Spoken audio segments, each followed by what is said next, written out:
आखिरकार सब कुछ सही हो ही जाता है। मैंने 4 साल आईआईटी जेईई के लिए तैयारी किया, जिसमें कि मैंने 1376 में भी आया रैंक। और यहाँ तक कि बहुत सारे स्टूडेंट्स ने भी मुझे कहा कि आपके जज्बे को सलाम है, आप कहाँ थे और कहाँ आ गए और आज आप कहाँ पर मोड़ ले रहे हैं।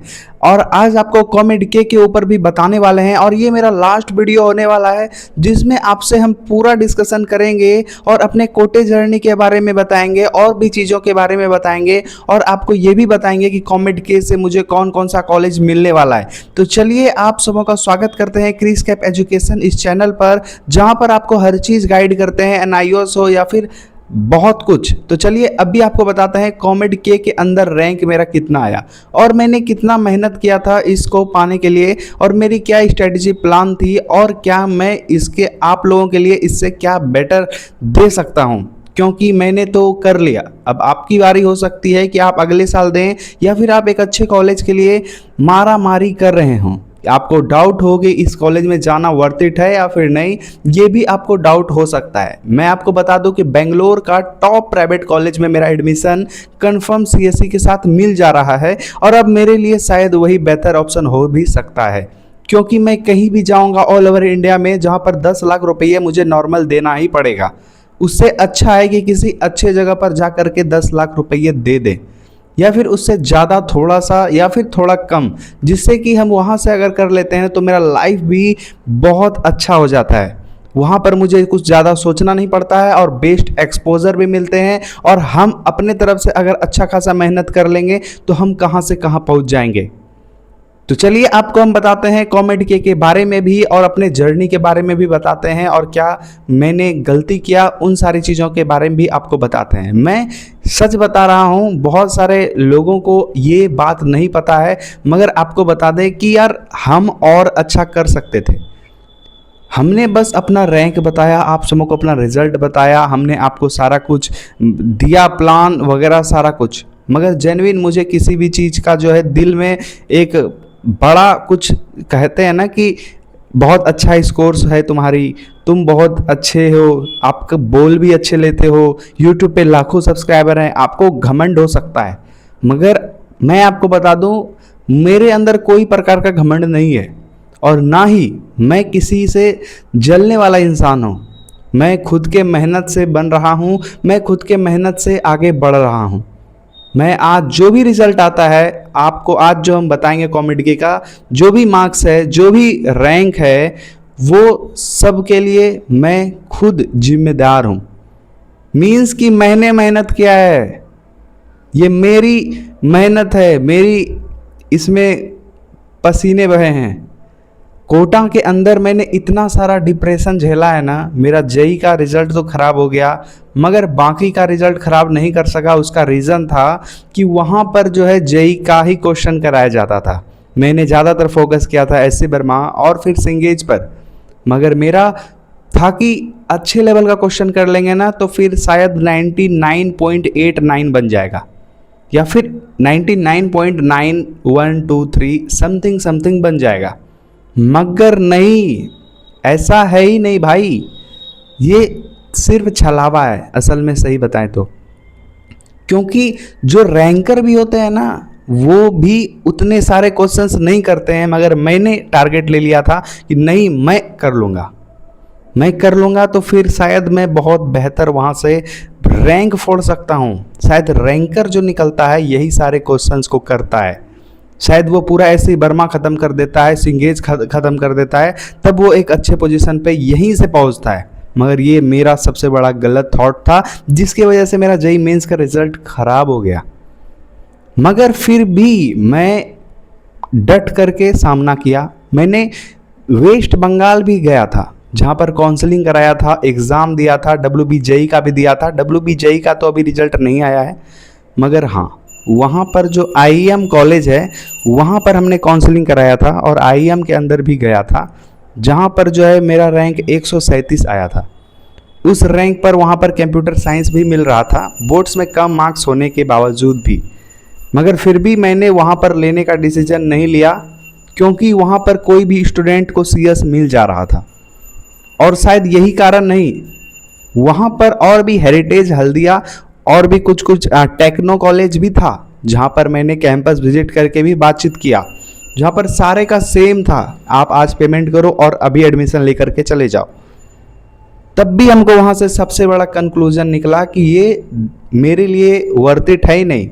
फिर दिल्ली में भी मेरे कुछ मित्र थे जो वहाँ अब जा रहे हैं, मूव ऑन कर रहे हैं, गाजियाबाद, नोएडा, पुणे जैसे भी जगहों पर जहाँ पर डायरेक्ट एडमिशन हो जाता है और वहाँ पर रैंक का भी कुछ धांधली देखने को मिलता है। मेरे अंकल तो मेरे को बोले थे कि भाई मतलब तुम जो है क्रिस वीआईटी ले लो, पैसा जो लग रहा है लगा लो, किसी भी कैटेगरी मिल रहा है ले लो, भेलोर या चेन्नई कैंपस में ले लो। तो मेरा यही था कि यार देखो इतना पैसा तो हम वर्थ इट नहीं करेंगे कि इतना दे पाए, बट फिर भी मैं प्रयास करूँगा कि वहाँ पर जो है हमें वीआईटी में मिल जाए, वो भी भेलोर वाले में इंटीग्रेटेड कोर्स। अगर इंटीग्रेटेड भी मिल जाता है ना 2 लाख के फीस में तो फिर भी बेस्ट रहेगा। वैसे तो उसका टाइम डेट वगैरह ख़त्म हो गया है, बट फिर भी हम वहाँ पर कैंपस विजिट करेंगे। अगर आप चाहोगे कि मैं कैंपस विजिट जब करूँ तो उस पर एक वीडियो भी बनाऊँ कि क्या एडमिशन पॉसिबल है, तो उसके लिए मैं ज़रूर वीडियो बनाऊँगा, क्योंकि मेरे इस चैनल पर 600 सब्सक्राइबर होने वाले हैं। और उसके बाद मैंने बेंगलोर को ही क्यों चुना, क्योंकि बेंगलोर एक ऐसा शहर है, एक ऐसा जगह है जहाँ से स्टार्टअप, हजारों स्टार्टअप हर साल वहाँ पर, उस 1000 से भी ज़्यादा स्टार्टअप वहाँ पर निकलते हैं, सारे स्टार्टअप वहीं से ही निकलते हैं। और मेरे को अगर स्ट्रगल ही करना था तो शायद हम इधर उधर के कॉलेजेस से करके वहाँ से प्लेसमेंट के लिए इक्का दुक्का पूरा करके कंप्लीट करके उनका सारा एलिजिबिलिटी देन हम आगे बढ़ सकते थे, बट नहीं, हमने सोचा कि अच्छे जगह से करेंगे ताकि वहाँ पर हम अपना कुछ माइंडसेट लगा करके अपना कुछ जो है वहाँ पर स्टार्ट कर सकेंगे। या फिर हम उस जगह पर अगर 10 लाख रुपया देंगे तो एक अच्छा माइंडसेट जरूर आएगा, क्योंकि हम ये चीज़ जो है ना कोटा के अंदर रहकर सीखे हैं। कोटा वो चीज़ दिया है ना हमको, मतलब यार रिजल्ट होना हो मगर एक इंसान बना देता है। वो इंसान आज आपके सामने खड़ा है जो आपके सामने 2 शब्द बोल पा रहा है, मगर मेरे अंदर भी बहुत सारी ऐसी चीज़ें हैं जो आपसे आज हम एक बार में तो सब कुछ नहीं दे सकते ना, या नहीं बता सकते ना, बट फिर भी जीवन में एक एक चीज़ को उतारा जा सकता है सोच के, समझ के और परख कर।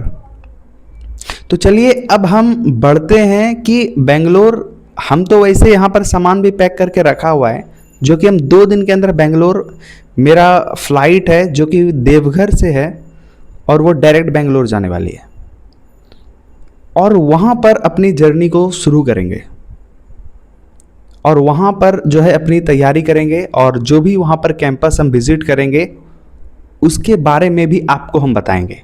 वहाँ की क्या रूम फीस होती है, मेस फीस होती हैं, क्या क्या चीज़ें होती हैं, क्या करनी चाहिए, क्या वहाँ लेना वर्थ इट है या फिर नहीं है, वो भी बताएंगे। काउंसलिंग के रिगार्डिंग भी आपको बताएंगे। वैसे तो हम आपको बताते ही हैं, क्योंकि हम जो जो चीज़ें खुद किए हुए हैं, जो जो चीज़ें मुझे खुद आती है, जो जो चीज़ों के बारे में मुझे पूरा नॉलेज है, वो तो हम आपको अपने व्हाट्सएप पर तो देते ही हैं।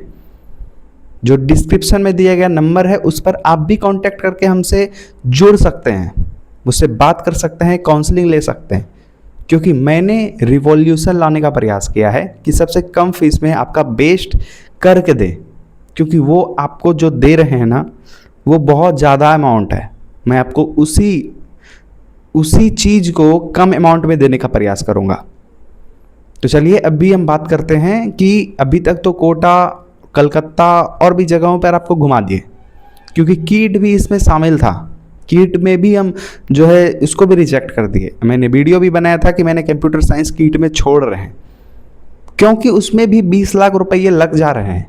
20 ही नहीं 23 लाख रुपये, उसमें खाना, रहना, पढ़ाई तीनों उसमें सम्मिलित हैं। मगर मेरे को लगा कि नहीं यार, इसमें लेना बेहतर ऑप्शन नहीं हो सकता है, क्योंकि ये यहाँ पर इसके आसपास तो कुछ है नहीं, और यही पैसा जो यहाँ दे रहे हैं उससे अच्छा है कि हम बेंगलोर के अंदर दें, भेलोर के अंदर दें, चेन्नई के अंदर दें, कोयम्बटूर के अंदर दें। तो मैंने इसी डिसीजन को लेकर के आगे बढ़ने का प्रयास किया और शायद इसीलिए मेरे डिसीजन में बेंगलोर जैसा टॉप एशिया का नंबर 1 जगह सम्मिलित हुआ। तो चलिए अब हम बात करते हैं कॉमेड के ऊपर। तो मैं यही आपसे बात करना चाह रहा था कि थोड़ा खुद को आपसे रूबरू कराऊं। कुछ चीज़ें हैं जो मैं आपको बताना चाहता था, वो आपको बताया मैंने। ये सारी चीज़ें घटनाएं हुई, मगर मैं आपसे फिर भी बहुत सारी बातें मैं करना चाहता हूँ, जिसके लिए आप मुझे थोड़ा समय दीजिए। मैं ज़रूर एक वीडियो लेकर के आऊँगा जिसमें मैं अपने पूरे बारे में जर्नी को बताऊँगा। तो चलिए आगे बढ़ते हैं कि मेरे अभी कौन कौन से कॉलेजेस का मेरे पास ऑप्शन है और क्या क्या आपके लिए भी ऑप्शन है। तो आपको बता दें कि जो हमने आपको ऑलरेडी कॉमेड के ऊपर वीडियो बना करके डाला था, जिसमें कि मैंने बताया था कि 43, 44, 42 केमिस्ट्री, फिजिक्स, मैथ्स में आ रहे हैं, जिससे हो जाता है 129 मार्क्स 129। जो एक्सपेक्टेड रैंक होता है वो 801। अब क्या जेन्युइन बनी है तो हम उस पर भी बात कर लेते हैं। वहीं हम बात करें कि क्या इस बार का बना है, तो आपको बता दें फिजिक्स में 92.50, केमिस्ट्री में 91.80, मैथ्स में 95.90, ओवरऑल 96.27 परसेंटाइल। देन रैंक जो है वो 1773 ये बना है। ये रैंक पर अब कौन सा कॉलेज मिल रहा है, तो हम इसके बारे में भी थोड़ा बात कर लेते हैं। तो इस पर आने वाला जो top engineering college of Bangalore है, जिसमें कि हमको आरबी, पीईएस यूनिवर्सिटी और एमएस रमैया में तो नहीं मिलेगा, मगर बीएमएससी में मिलने का चांस है और बीआईटी में भी मिल जाएगा, एसएमबीआईटी में भी मिल जाएगा, दयानंद सागर, जेएसएस, सीएमआरआईटी, बीएमएसआईटी, एनआईटीई, नीति मीनाक्षी, आचार्य, सिद्धगंगा, इन सारे कॉलेजेस में मुझे सीएस मिल जाएगा। तो ये हमारे पास पूरा लिस्ट रहता है, ठीक है, जिसको कि मैं काउंसलिंग में यूज़ करता हूँ। किसी भी स्टूडेंट को जैसे कि नहीं पता होता है या उनको काउंसलिंग चाहिए होता है, तो मुझसे कॉल पर भी बात करके पहले तो वो मुझसे प्लान लेते हैं, जिसमें कि उनको मैं पूरा काउंसलिंग करता हूँ। फिर उसके बाद मुझे कॉल पर अटैच करके वो पूरा काउंसलिंग का जो है ना भरवाते हैं कि मुझे कौन कौन से ऑप्शन लेने चाहिए जिससे कि हमको 100% उसमें मिल जाए। तो हो गया फीलिंग चॉइस जिसे बोलते हैं। चलिए अभी हम बता देते हैं कि जिनका बहुत कम मार्क्स आ रहा है, मतलब कि 50 नंबर से कम आ रहा है, तो उनके पास ऑप्शन है जिसमें कि डायरेक्ट एडमिशन भी ले सकते हैं और आपको काउंसलिंग के थ्रू भी कॉमेड के से मिल सकता है। तो वो कॉलेजेस हैं HKBK college of engineering, Sambhram institute of technology, ये सारा बेंगलोर के अंदर है, Don Bosco institute of technology, T John institute of technology, ये सबका एवरेज पैकेज 5 से 6 लाख का है और हाईएस्ट पैकेज 20 से 35 लाख तक का है। Rajiv Gandhi institute of technology, AMC engineering college, East West institute of technology, Acharya institute जिसका मीडियन सैलरी 4 LPA का है, Vrindavan college of engineering, SEA college of engineering, impact college of engineering जिसका हाईएस्ट पैकेज 23 लाख का है, गोपालन कॉलेज ऑफ इंजीनियरिंग।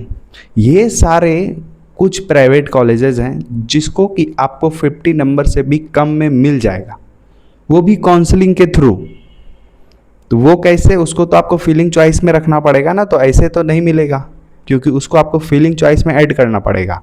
आपको उस college का एवरेज और उसका हाईएस्ट पैकेज मालूम हो करके, प्लेसमेंट रेट जान करके कि वो जेन्युइन अच्छा है कि नहीं, उसको इतना पैसा देना, पे करना भी वर्थ इट रहेगा या फिर नहीं, ये सारी चीज़ आपको देख करके ही फीलिंग करना होता है। और आपको पता होना चाहिए कि कॉमेड के में जितना भी कॉलेजेस आता है, इतना सारा कॉलेज है ना, मतलब पता ही नहीं कर पाओगे कि कौन कौन सा कॉलेज बढ़िया है, क्योंकि टॉप में वो फिल्टर करके नहीं डालता है, वो रेंडमली डालता है। स्टार्टिंग के जो टॉप हैं 20 कॉलेजेस, वो तो उनके हाईलाइटेड में रहते हैं, मगर बहुत सारा ऐसा भी है कि वो 20 में भी शामिल हो सकते हैं, मगर उन कॉलेजेस को बहुत नीचे रखते हैं प्रायोरिटी वाइज।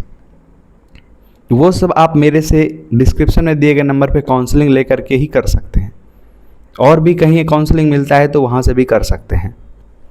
तो मैंने जो भी आपको बताया, जो भी डाटा मैंने दिया, अब तो बेंगलोर तो फिक्स है कि मिल जाएगा, हो जाएगा, और अब हम आगे बढ़ भी रहे हैं। तो 2 दिन में 12 तारीख को हमारा फ्लाइट है। उसी दिन हम निकलेंगे बेंगलोर के लिए और 2.5 घंटे में पहुंचेंगे।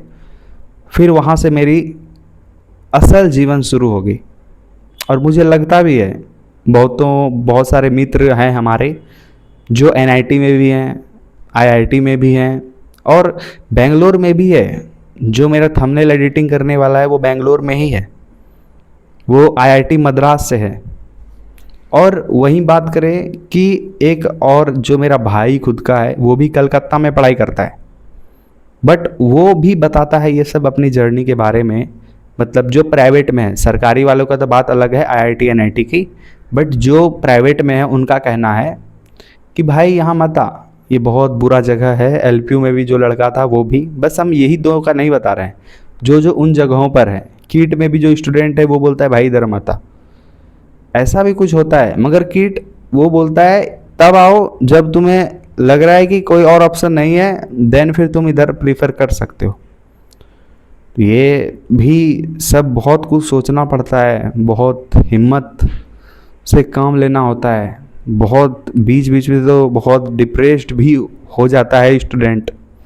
अब वो तो तकलीफ स्टूडेंट को ही मालूम है, नॉर्मल इंसान क्या समझे, उसको तो सिर्फ कॉलेज से मतलब होता है और कहीं भी कॉलेज ले करके अपने आप को घिसट पिसट करता है, गलगोटिया जैसा कॉलेज में लेके दलाल बन जाता है। मैंने बहुत सारे ऐसे एडमिशन काउंसलर को भी देखा है जो वहाँ से पढ़ करके बाहर निकले हैं। और यार ये सब कौन लेता है जिसका अच्छा परसेंटेज नहीं आ रहा है, पढ़ने में अच्छा नहीं है, कम परसेंटेज है, कोई एग्ज़ाम क्वालिफाई नहीं कर पाया, वो जा रहा है तो उसका क्या ही होगा। जो पढ़ लिख करके या अच्छा ऑलरेडी है, किसी भी कॉलेज से निकलता है कोई भी स्टूडेंट अच्छा पैकेज ले करके, तो वो कैसे निकलता है? वो बच्चे होते हैं जो आईआईटी एनआईटी में भी उनका सिलेक्शन हो रहा था मगर सीएस नहीं हो रहा था, और या फिर सीएस हो रहा था तो वो लोअर में हो रहा था। वो बच्चे छोड़ करके उसमें एलपीयू वगैरह में गलती से चला गया, काउंसलिंग के पहले किसी तरीके से फंसा दिया गया। मीन्स है कि सारे प्राइवेट कॉलेजेस जो होते हैं वो पहले ही रजिस्ट्रेशन करवा लेते हैं और एग्ज़ाम ले लेते हैं और उसका रैंक भी बना करके जोसा काउंसलिंग के पहले ही एडमिशन ले लेते हैं। ये सबसे बड़ा जो प्राइवेट कॉलेजेस करते हैं, ये सबसे बड़ा प्लस पॉइंट वाला काम करते हैं खुद के लिए, ताकि वो बच्चे को ग्रैब करके कम पैसे में ही और उनको जो है पढ़ा लें और पढ़ा के प्लेसमेंट निकलवा के अपना कॉलेज का जो है पूरा नाम चर्चित कर लें। ये चीज़ होता है जेन्युइन किसी प्राइवेट कॉलेज में। और अच्छे कॉलेज में क्या होता है कि मेरिट बेस पे जाते हैं, जैसे बीआईटी हो गया। और बीआईटी में तो बहुत मतलब ऐसे सुनने मिला है, थोड़ा उसका ग्राफ में बहुत गड़बड़ है, मतलब उसका रैंक में बहुत गड़बड़ है। पेरेंट्स के इनकम को देख करके ऊपर नीचे किया जाता है। अब ये कहाँ तक सच है तो आप लोग ही बताना, मैं तो इस वीडियो में ये कहने नहीं आया हूँ, बस बता रहे हैं। ये सारी चीज़ें हैं, तभी मैंने वेस्ट बंगाल नहीं, उड़ीसा नहीं और दिल्ली भी नहीं और भी जगहों को नहीं सेलेक्ट किया।